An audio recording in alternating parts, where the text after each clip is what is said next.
जनता पूछेगी ना कि आप तो एक तरफ कह रहे हैं लाल किले से कि नफरत कीजिए ऐसी पार्टियों से जो वंशवाद और भ्रष्टाचार करते हैं, फिर आप सहूलियत की राजनीति करके उनके साथ सत्ता में भागीदार बन जाते हैं। देखिए ना, तो अब वादा कीजिए, आज ही वादा कर दीजिए। आप देखिए, आप आज ही वादा कर दीजिए कि जिस पर भ्रष्टाचार का आरोप होगा वो गंगा स्नान नहीं करेगा बीजेपी में आके।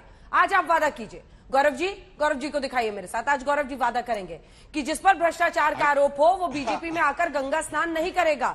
जिस पार्टी पर वंशवाद और भ्रष्टाचार का आरोप हो उसके साथ हम कभी भी भारत के किसी कोने में सरकार नहीं बनाएंगे। ये 2 बातें कह दीजिए, रिकॉर्ड करके हम रख लेंगे, ठीक अभी के वक्त। हाँ, मैं उत्तर देता हूँ। अंजना जी, पहली बात देखिए, ये सवाल आपका होना चाहिए था उन पार्टियों से जिनके अध्यक्ष भी एक परिवार के बाहर नहीं बनता। आप मुझे प्रश्न पूछ रही हैं, मैं तो डंके की चोट पे आज तक पे कहता हूँ, अंजना ओम कश्यप के साथ कहता हूँ। हाँ। मैं बता रहा हूँ, आपको उत्तर मिल रहा है। यही फर्क है भाजपा के प्रवक्ता में और वंशवादी कांग्रेस पार्टी के प्रवक्ता में। मैं तो डंके की चोट पे कहता हूँ, हमारी पार्टी में जो अध्यक्ष बनेगा वो भी परिवारवाद की उपज नहीं होगा, मेहनत, अपने परिश्रम, ईमानदारी और अपनी योग्यता से बनेगा। और भाजपा के प्रधानमंत्री जो बनते हैं वो भी इस बात के लिए आदर्श माने जाते हैं कि वो अपनी मेहनत से, साधारण परिवार से मेहनत करके उठे और तब प्रधानमंत्री बने।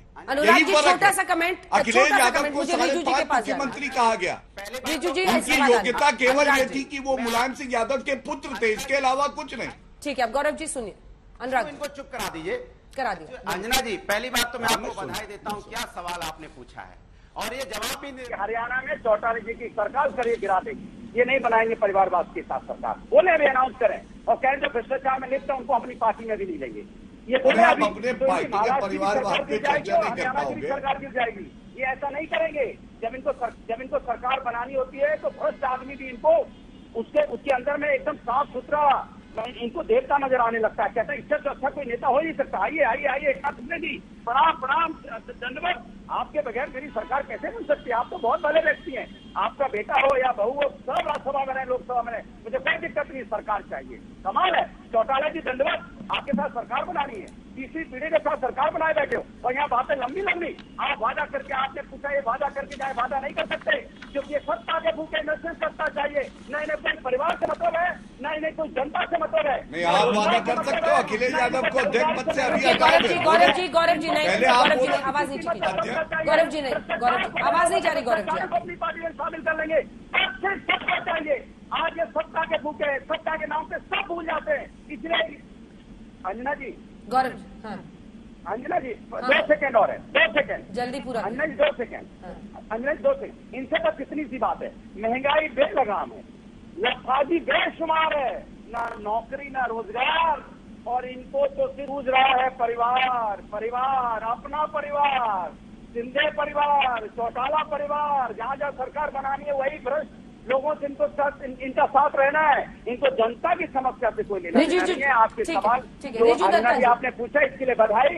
आपको इसके बाद आज भी नहीं मिलेगा और आपको 5 साल तक और नहीं मिलेगा। रिजू जी, ममता बनर्जी जमीन से उठी हुई एक नेता के तौर पर देखी जाती थी, हवाई चप्पल में ऐसी नेता जो सड़कों पर उतरती थी तो लोग पहुंचते थे उनके साथ। लेकिन अब सत्ता में रहते रहते अब उनको भी भतीजे के ही इर्द गिर्द पूरी चिंता सताने लगी है। और अंजना जी और पार्थ चैटर्जी पर भी बोली लीजिएगा। अब तो लिस्ट बहुत लंबी होती जा रही है आपके नेताओं की। गुलाबी गड्डियों के पहाड़ पर जो आपके नेताओं की राजनीति चमक रही थी उससे कटघरे में आज है ममता बनर्जी। अंजना जी, मेरे को थोड़ा समय दीजिएगा जैसा आपने बाकियों को दिया, ताकि मैं ये 2 चीज, भ्रष्टाचार और परिवारवाद, दोनों पे जवाब दे सकूं।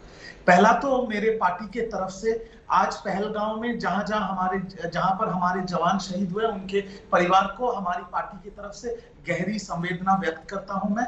और आपका सवाल का जवाब मैं शुरू करना चाहता हूं भारत रत्न श्री अटल बिहारी वाजपेयी जी के 2 पंक्तियों के साथ कि सरकारें आएंगी, सरकारें जाएंगी, पार्टियां बनेंगी, पार्टियां बिगड़ेंगी, पर ये देश रहना चाहिए और इस देश का संविधान रहना चाहिए। हम लड़ाई कर रहे हैं अंजना जी देश के हित में, संविधान के हित में। आज महंगाई, मुद्रास्फीति आसमान छू रही है, बेरोजगारी कहां पहुंच गया है, बट कुछ नहीं है, सिर्फ भाषण देना है और भ्रष्टाचार परिवारवाद कहना। ठीक है, चलिए भ्रष्टाचार आप बंद करना चाहते हैं, बहुत उच्च विचार है प्रधानमंत्री जी का, बट वो वही गलती कर रहे हैं 8 साल से कि धूल मुंह पे है और आईना साफ कर रहे हैं। अगर भ्रष्टाचार बंद करना है तो मेरा पहला सवाल, जो हमारे बंगाल के नेता प्रतिपक्ष है शुभेंदु अधिकारी, शारदा और नारोदा स्कैम में वो ईडी सीबीआई चार्जशीट मेंशन है, वो 2 दिन पहले गृह मंत्री के साथ चाय पी रहे थे। हेमंत बिस्व शर्मा आसाम के मुख्यमंत्री, शारदा स्कैम में सीबीआई चार्जशीट मेंशन है, मुख्यमंत्री है। Shivraj Singh Chauhan Madhya Pradesh Vyapam scam CBI chargesheet mention, मुख्यमंत्री बने बैठे। 2 दिन पहले